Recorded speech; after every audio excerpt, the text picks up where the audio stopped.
In this video, we show you the correct processing of two-component adhesives out of cartridges in order to guarantee the right mixing ratio and quality. For this, you must remove the cap carefully and load the according dispenser.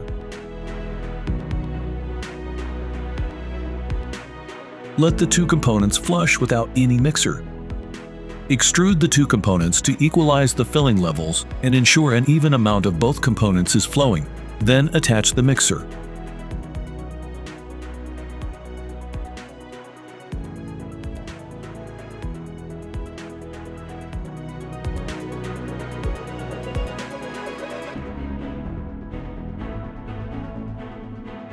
This provides a unified mixing quality and can be recognized by color as well.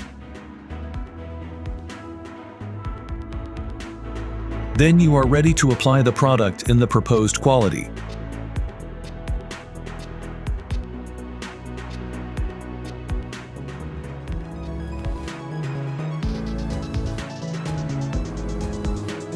Thank you for watching the video.